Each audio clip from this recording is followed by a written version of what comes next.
Tonight we begin with a development that diplomats in Washington, Kyiv, and even Moscow had quietly anticipated, but few believed would arrive this soon. A development that did not unfold over weeks of painstaking shuttle diplomacy or months of carefully calibrated pressure, but in a series of rapid-fire meetings across Miami this weekend. Meetings that forced Vladimir Putin's own envoy to publicly describe the talks as constructive words the Kremlin has avoided for years, while privately raging against European and Ukrainian amendments that threaten to upend Russia's entire negotiating posture. What happened in those closed-door sessions crossed a line that Putin had spent months reinforcing with battlefield escalations and maximalist demands. And when that line began to bend, Moscow did not respond with its usual defiance. It responded with contradictory signals, leaked frustration, and something analysts are watching closely: a growing divide between the negotiators on the ground and the hardliners back home. Ukraine did not hesitate. Backed by a newly energized European Union and unflinching U.S. positioning, they responded with precision amendments, massive new funding announcements, and continued strikes on Russian war-sustaining assets. And tonight, we have the details. We have the readouts from Miami. We have the Kremlin's angry rebuttals. And for the first time, we have a clearer picture of why Putin's envoy is suddenly sounding almost optimistic while the rest of Moscow appears to be descending into controlled panic.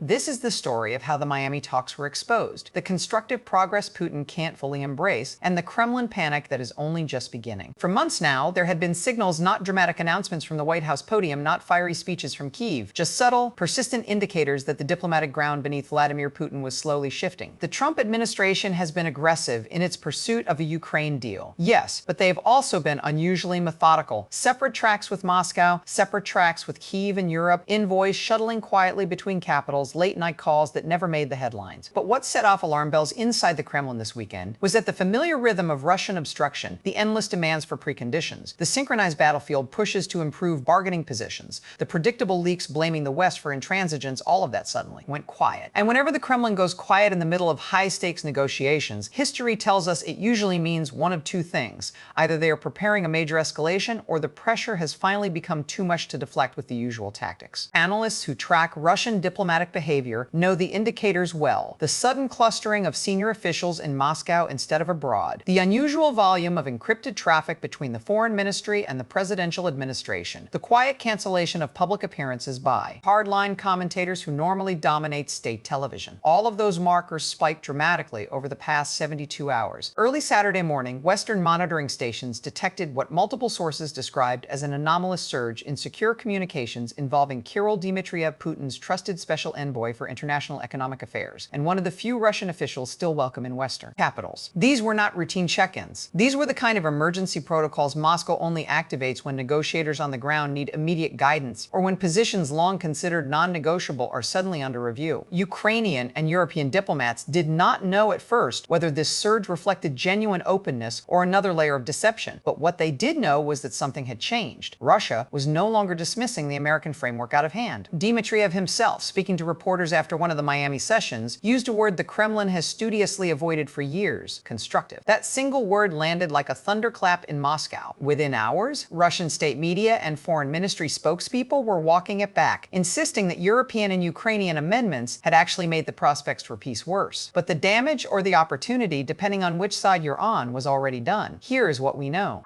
Over the weekend, U.S. negotiators held marathon separate sessions, first with the Russian delegation, then with Ukrainian and European counterparts. The Americans presented a refined version of their peace framework: security guarantees outside formal NATO membership, reconstruction funding led by Europe, clear mechanisms for monitoring any ceasefire, and phased sanctions relief tied to verifiable Russian withdrawal steps. Russia did not reject it outright. Instead, Dmitriev acknowledged constructive elements while complaining that additions demanded by Kyiv and Brussels, particularly on territorial integrity and war crimes accountability, were unacceptable. But the very fact that Moscow was engaging on specifics rather than repeating maximalist demands marked a shift. No one in Western capitals had expected this quickly. Tonight, multiple diplomatic sources confirmed that the Russian side requested follow-up meetings before the end of the year. They asked for clarification on several points. They floated counter-proposals on energy transit and neutral status that, while still far from Ukrainian red lines, were notably less absolutist than positions held just weeks ago. In other words, Ukraine and its allies did not simply wait for Russia to come around. They tightened the device through massive new financial commitments, through continued battlefield pressure, and through unified messaging that isolated Moscow's objections, and Russia, for the first time in months, blinked. This is what made Dmitriev's constructive comments so dangerous for Putin. Russian propagandists understood immediately that it could not be spun as a total victory. It sounded like engagement. It sounded like a compromise might actually be on the table. And in a system built on projecting unbreakable strength, even the hint of flexibility can be corrosive. They hit the demand for permanent territorial concessions. They hit the insistence on Ukraine's unilateral demilitarization. They hit the precondition that NATO expansion be frozen forever. They hit the vague threats of escalation if Russia didn't get its way. They hit the Kremlin's hope that separate talks would divide the West. In other words, the unified Western Front did not simply table another proposal. They presented amendments so tightly coordinated, so backed by new billions in European funding and continued Ukrainian strikes on Russian logistics that Moscow's standard playbook of delay and deflection suddenly stopped working. This is what made Dmitriev's public admission of constructive progress so explosive back home. Russian hardliners understood immediately that this wasn't another round they could sabotage from afar. This was real engagement on terms far closer to Kiev's than anyone in the Kremlin had prepared the public for. Not recklessly, not with unilateral concessions, but surgically.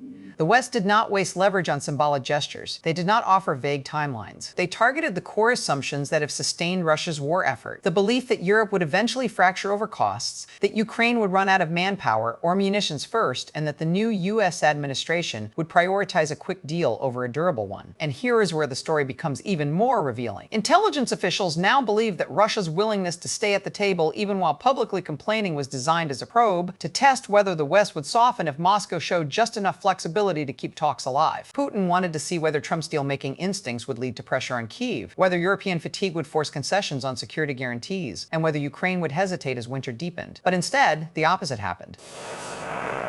Europe announced a massive new loan package worth tens of billions. The US held firm on separate tracks without forcing premature Ukrainian compromises. Their amendments were so precise, so synchronized, that even Russian negotiators on the ground began acknowledging elements worth discussing. You do not get a Russian envoy using the word constructive lightly, but this weekend, Dmitriev did. Sources familiar with the Miami readouts described Russia's counteroffers as notably restrained. No repeat of demands for regime change in Kyiv, no ultimatums on Crimea's status in the first round, no immediate walkout threats when accountability mechanisms were raised. That restraint matters because it shows the pressure is working. It shows that Russia is not merely posturing. They are calculating inside Putin's decision loop for the first time in months. As details continued emerging throughout the day, we learned more about the scale of this diplomatic shift. European leaders, in lockstep with Washington, tied new reconstruction and military aid directly to Russian compliance, turning what Moscow once saw as Western weakness into active leverage. Ukrainian teams presented detailed monitoring proposals backed by multinational forces that Russia could not credibly paint as NATO aggression. The Americans outlined phased sanctions relief that begins only after verifiable withdrawal steps, making indefinite occupation economically unsustainable. This was not just a negotiation. This was not attrition. This was a coordinated encirclement. This was diplomatic pressure applied at exactly the points where Russia's strategy is most vulnerable. And diplomatic pressure of this intensity is the one thing the Kremlin has struggled to counter since the invasion began. For every battlefield adaptation they've attempted, Ukraine has responded. For every delay tactic in talks, the West has tightened the economic noose. This is the reality Putin's advisors have warned him about, and this is the reality now playing out in real time. Remember, Russia thought separate talks would divide the allies. They thought Europe would buckle under energy pressures. They thought Ukraine would be forced to negotiate from desperation. They thought a new US administration would prioritize optics over substance. But tonight, the exact opposite is unfolding. Ukraine is stronger diplomatically than it was 6 months ago. European unity has hardened. The US framework has gained traction. Russian objections are being isolated rather than amplified. And the gap between Kremlin rhetoric and negotiating reality has rarely been wider. What makes this moment so precarious and so full of hidden danger is that Dmitriev's public description of the Miami talks as constructive landed at the worst possible time for Vladimir Putin. He is already juggling pressures that have been building for months. Hardliners in the security services are demanding visible victories on the battlefield to justify continued sacrifice. Oligarchs whose assets remain frozen in the West are quietly pressing for any deal that might unlock sanctions relief. Military planners are warning that another winter of attrition without progress could strain logistics beyond breaking point. Regional leaders are reporting growing public fatigue that state media can no longer fully mask. Putin is balancing all of these competing voices while staring at a diplomatic process that is moving faster and on terms far less favorable than anyone in the Kremlin had scripted. And when a leader who has built his entire system on projecting unbreakable strength suddenly hears his own envoy use words like constructive in public, he does not respond respond from a position of calm control. He responds to calculation, from vulnerability, from the knowledge that even small cracks in the narrative can widen quickly. Washington's readout tonight, delivered through carefully worded statements, but unmistakable in intent, was designed to keep the pressure dialed to maximum. Senior officials made clear that while Russia's engagement is noted, words alone will not suffice. Concrete, verifiable steps must follow immediately, or the window narrows. That is diplomatic language for a much blunter message. The momentum is ours, and we intend to keep it. European leaders echoed the line within hours, announcing new funding packages and reinforcing that amendments on security guarantees and accountability are non-negotiable. The message was synchronized. The message was unrelenting. Engage seriously or face isolation deeper than ever before. Meanwhile, President Zelensky spoke tonight in a tone that was measured on the surface, but carried an edge sharp enough to cut through Moscow's spin. He said, "Constructive words are easy. Constructive actions are what history will judge." He went on, "Russia speaks of peace while bombing our cities, but every day they delay real steps, Ukraine grows stronger and their position weakens." He added, "We are open to diplomacy, but not to capitulation." The battlefield has taught Russia that Ukraine will never surrender, and now the negotiating table must reflect that truth. And in a line that landed directly in Moscow, he warned, "Those who came for 3 days are still here after 3 years. Time is not on the side of the aggressor, it never has been." He closed with this, "We did not start this war, but we will decide together with our partners how it ends." These are not mere rhetorical flourishes. These are the statements of a wartime leader who knows the leverage is shifting decisively, who understands that every public utterance now shapes not just Ukrainian morale, but the calculations inside the Kremlin itself. Here is what makes the situation even more unstable. Russia's mixed signals were not isolated to the negotiating table. In the same 48-hour window, Russian strategic aircraft conducted provocative flights near NATO airspace. Electronic warfare units ramped up jamming along the front lines.